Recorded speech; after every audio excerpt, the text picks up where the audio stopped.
আমরা আজকে রিটার্ন গ্যাংটক যাব। তো যাই হোক বেরিয়ে পড়েছি, আর বলবো না কিছুটা দূর এসছিলাম, 1 ঘন্টার রাস্তা হয়তো ক্রস করে এসছি। এসে এখানে কিছু ব্রেকফাস্ট করার জন্য দিয়েছিল ড্রাইভারটা, আমরা সেটা ব্রেকফাস্ট করেছি। করার পর একটা হোটেলে এসে দাঁড়িয়েছিল। সেখানে খাওয়ার প্রাইস এত যে বলার কথাই নেই। তো যাই হোক আমি এখানে জাস্ট একটা আলুর পরোটা অর্ডার করেছি, দাম নিয়েছে 80 টাকা। তো আমার হাজবেন্ড বলল যে এখন এগুলো খাবো না, ওর খেলো যে পেট, মানে ওর আলুর পরোটা তো পছন্দও না, বললো যে একবারে পৌঁছে গিয়ে তারপরে ওখানে যায় খাওয়া দাওয়া করবে ভাত। বললাম ঠিক আছে, তাহলে আমার খিদে পেয়েছে, আমি একটা আলুর পরোটা নিই, কারণ যে দাম মানে অন্য কিছু খাওয়া আর যাবে না। আর আলুর পরোটার সাইজ দেখো এতটা পাতলা, আর 80 টাকা দাম নিয়েছে। যাই হোক আমরা হোটেলে পৌঁছে গেছিলাম, পৌঁছে যাই মানে খাবো যে সেই টাইমটা আর পাইনি, ওরকমই আবার সাইট সিন দেখতে বেরিয়ে পড়েছিলাম, কারণ আজকে আমরা আবার শিলিগুড়ির জন্য রওনা দিব। তাই মানে আমার আর থাকতে ইচ্ছে করছে না হোটেলে টোটেলে, যাই না পরিষ্কার থাকে হোটেলগুলো, তবুও না আমার ঘুমাতে যেন কেমন যেন একটা লাগে, ঘৃণা টাইপের লাগে। যাই হোক মানে ফার্স্ট টাইম গেছি তো কি কি ক্যারি করতে হবে সাথে করে সেটা জানতাম না, যাই হোক এবার জেনে গেছি।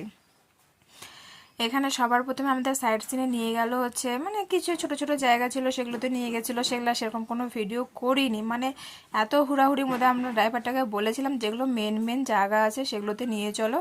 আর আবার মানে ইচ্ছেই নেই, এত জার্নি করার পর একদমই ইচ্ছে নেই যে এত কিছু ঘুরবো। যাই হোক এখানে হচ্ছে গণপতিজির হচ্ছে মন্দির ছিল, সেখানে আবার ভোলে বাবাও ছিল, মহাদেব ছিল। তো সেই জায়গাটায় ঘুরেছিলাম, ঘুরে ওখান থেকে কিছু জিনিস নিলাম, বাড়ি যে কিছু তো একটা নিয়ে আসতে হবে স্মৃতি হিসাবে। তাই ওখানে আবার মোমো দেখলাম যে পাওয়া যাচ্ছে, তো গরম গরম এখানে খেয়ে নিলাম। তারপরে আরও 2-1 জায়গায় গেছিলাম, সেগুলো আর সেরকম ভিডিও করেছি, বাট ওটা আমার হাজব্যান্ডের ফোনে আছে, ওর ফোন থেকে নেবো নেবো করে নেওয়াই হয় না ভিডিওগুলো। তো এখানে আসলাম, এখানে দেখলাম কি এই যে দড়ি করে ঝুলে যায় না, নামটা জানি না। তো যাই হোক সেটা আমি এখানে ভাবলাম যে, আর আমরা যখন ঘুরতে বেরিয়েছিলাম এখানে যে আমি এই যে জিনিসটা যে করব, তখনও বৃষ্টি হচ্ছিল, ওরা বলছিল যে বৃষ্টির মধ্যে করবে, আমি বললাম যে হ্যাঁ, মানে জাস্ট কি বলবো 30 সেকেন্ডও লাগলো না এপার থেকে ওই পার যেতে, 150 টাকা নিয়েছে। যাই হোক মানে আরেকটা যেটা জিনিস থাকে ওটাতে ওঠার ইচ্ছা ছিল, বাট বললো যে ওটা হচ্ছে বন্ধ আছে, সেই জন্য ওটা আর করা হয়নি। ভাবলাম যে কিছু তো একটা করতে হবে, তাই এটাই করে নিলাম। আর মানে ফার্স্ট টাইম হিসাবে যে বলবো ভয় লাগছে কোনো কিছু, একদমই কোনো কিছুই মনে হলো না। মানে